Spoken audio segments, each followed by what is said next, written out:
ମା ତୁ କାନ୍ଦିନି ମା। ହେଲେ ତୋ ବାପା କୁଆଡ଼େ ଯାଇଛନ୍ତି? ଏ ପର୍ଯ୍ୟନ୍ତ ତାଙ୍କର ଦେଖା ଦର୍ଶନ ନାହିଁ।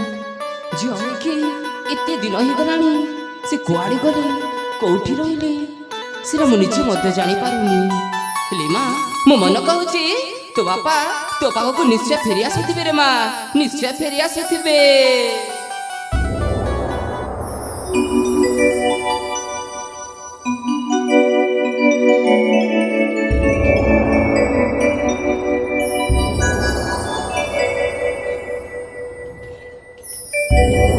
गायत्री, अरे ହସମି ମୋ ଝିଅ କେମିତି ଅଛି? ତୁମକୁ ଝିଅ କଥା ମନେ ପଡ଼ିଲା କେମିତି? अरे ତମର ଭାଇ ସେଇ ଛପନକୁ ହଁ ମୁଁ ସାକ୍ଷାତ କରିଥିଲି। ସେ ହିଁ ମତେ ଖବର ଦେଇଥିଲା, ହେ ବିଶାଲ ତୁମ ଘରକୁ ଲକ୍ଷ୍ମୀ ଆସିଛନ୍ତି। ହସମି ଆମ ଘରକୁ ଲକ୍ଷ୍ମୀ ପ୍ରତିମାଟି ଆସିଛି। ଦେଖିଲ ଦେଖିଲ, ନା ନା ମୁଁ ତୁମକୁ ଦେବିନି ହେଲା। ଏତେ ଦିନ କୋଉଠି ତ କେଜାଣି ଆଜି ଝିଅର କଥା ମନେ ପଡ଼ିବାରୁ ଚାଲି ଆସିଛ କରିବା ପାଇଁ। ନା ନା ମୁଁ ତୁମକୁ ଦେବିନି ହେଲା। अरे गायत्री କାହିଁକି ଅବୁଝା ହଉଛ? ଆସ, ହେଇ ଦେଖିଲ କଣଟା ଆଣିଛି ଦେଖିଲ? ଏସବୁ ହଁ କଣ?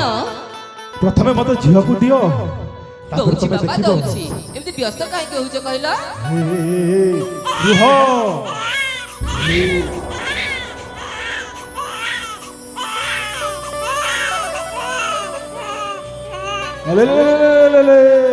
ଝିଅ କାନ୍ଦନା ରେ ମା, କାନ୍ଦନା। କାହିଁକି କାନ୍ଦୁଛ? ଆରେ ତୁମେ ଏତେ ଗୁଡ଼େ ଟଙ୍କା? ଆରେ ଗାୟତ୍ରୀ, ତମେ ଏଇ ଟଙ୍କା ଦେଖିକି ତମେ ଏତେ ଟଙ୍କା କହୁଛ? ଯଦି ଏଇ ଟଙ୍କା ତମେ ଗଣି ପାରୁନ, ଯେତେବେଳେ ଟଙ୍କା ଉପରେ ପାହାଡ଼ ଠିଆ କରେଇଦେବି, ସେତେବେଳେ ତମେ ପୁରା ଅଚେତ ହେଇଯିବ। ହେଲେ ସ୍ୱାମୀ ତୁମେ ତ ସାଧାରଣ ରାଜବୈଦ୍ୟ, ତୁମ ପାଖରେ ପୁଣି ଏତେ ଟଙ୍କା? ତମେ କିଛି ଖରାପ କାମ କରି ଏତେ ଟଙ୍କା ରୋଜଗାର କରିନ ତ? ନାଇଁ ଗାୟତ୍ରୀ, ମୁଁ କାହିଁକି ଖରାପ କାମ କରିବି? ମୁଁ ଭଲ କାମ କରିଛି, ଭଲ ରୋଜଗାର କରୁଛି। ଦେଖିବ ଆହୁରି ଅଧିକ ରୋଜଗାର କରିବି ତମ ପାଇଁ ଆଉ ଏ ଝିଅ ପାଇଁ। ତମେ ସତ କହୁଛ ସ୍ୱାମୀ? ହଁ,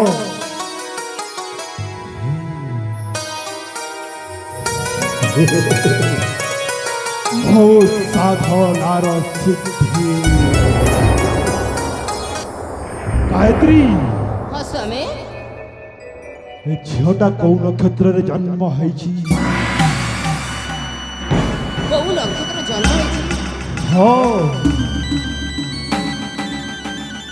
ସେ ତ ରୋହିଣୀ ନକ୍ଷତ୍ରରେ ଜନ୍ମ ହେଇଛି।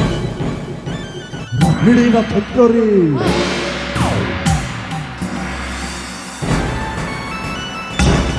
ହେଲେ ସ୍ୱାମୀ ଏ କଥା ହଠାତ୍ ପଚାରିବାର କାରଣ? ହେ ଗାୟତ୍ରୀ, ତମେ ବୁଝିପାରିବନି, ମତେ ଝିଅ ଦରକାର। ଏସବୁ କଣ କହୁଛ? ମୁଁ ତ ଜମାରୁ ବୁଝିପାରୁନି। ଏ ଝିଅକୁ ବଳି ଦେଲେ ଆମେ ପାହାଚ ଉପରେ ପାହାଚ ଠିଆ ହେଇଯିବ। ଏସବୁ ତୁ କଣ କହୁଛ? ତୁ ପାଗଳ ହେଇଗଲା ବୋଧେ। ଦେଲ ମୋ ଝିଅକୁ ମତେ ଦେଲ। ହେ ଗାୟତ୍ରୀ, ତମେ ମୋ କଥାକୁ ବୁଝ। ଗୋଟିଏ ଝିଅ ଯାଉ, ଆଉ କେତେ ଝିଅ ଆସିବ ତମେ କଣ ବୁଝିପାରିଛ? ଭଗବାନ, ତମେ ବାପ ହେଇ ଏମିତି କଥା ଚିନ୍ତା କରୁଛ କେମିତି? ଦେଲ ମୋ ଝିଅକୁ ଦେଲ ମତେ। ଭାଇ ଗାୟତ୍ରୀ, ମୋ କଥାକୁ ଟିକେ ବୁଝ।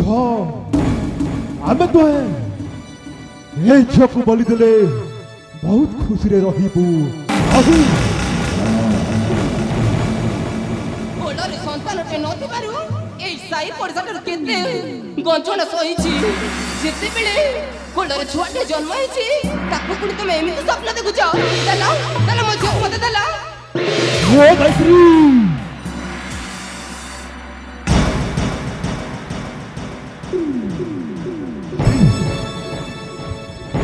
ଏଠି କ'ଣ ମୁଁ ଭୁଲ କରିଦେଇଛି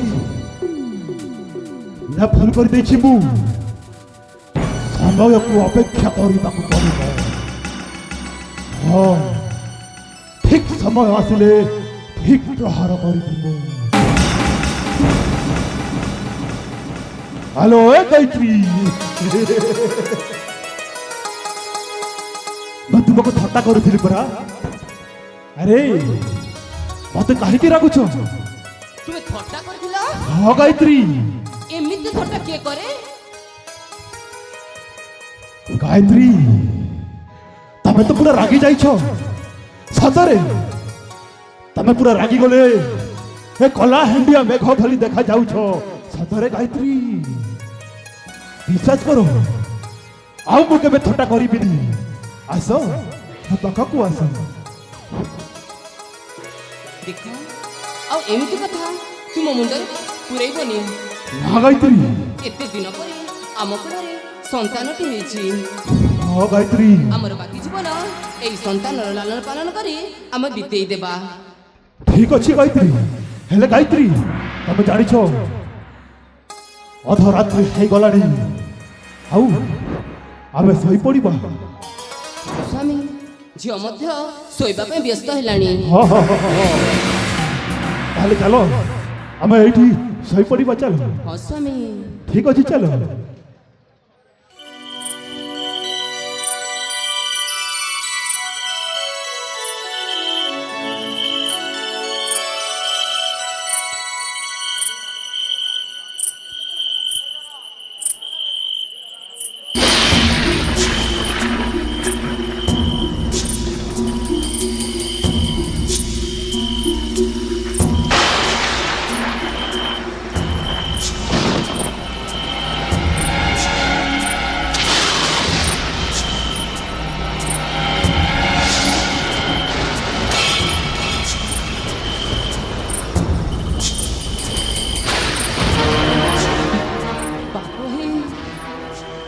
ବାପ ହେ ଝିଅର ମରଣ କଥା ଚିନ୍ତା କରୁଛି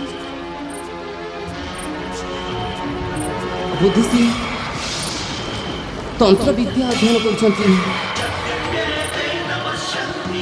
ଯଦି ସତରେ ମୋ ଝିଅକୁ ସେ ନିଜର ସିଦ୍ଧି ପାଇଁ ବଳି ଦିଅନ୍ତି ନା ନା ମୁଁ ସେ କଥା କେବେ ବି ହେବାକୁ ଦେବୁନି ମୋ ଝିଅର ଜୀବନ ରଖିବାକୁ ହେଲେ ମୋତେ ଏଠୁ ଚାଲିଯିବାକୁ ହିଁ ପଡ଼ିବ ହଁ ମୋ ଝିଅର ଜୀବନ ରଖିବାକୁ ହେଲେ ମୋତେ ଏଇ ଘର ତ୍ୟାଗ କରି ଚାଲିଯିବାକୁ ହିଁ ପଡ଼ିବ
गायत्री हे गायत्री तमे अधा रात्रि तमे छाड़ी चली जाइछ गायत्री तमको छाड़ीबिनी गायत्री तमे चौड़ी थिले मध्य मो निश्चय खोजबी आउ जेमिति हेले से झियोक मो तोली देबी सही चामुंडा मंदिर रे Come on, Corey!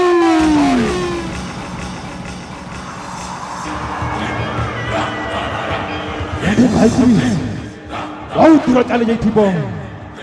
ମୁଁ ତା ପଛେ ପଛେ ନିଶ୍ଚୟ ଖୋଜିବାକୁ ଯିବି। ଅତି ଶୀଘ୍ର ଯାଏ ମୁଁ ଗାୟତ୍ରୀକୁ ଆଉ ସେଇ ଝିଅକୁ ଖୋଜିବା ପାଇଁ।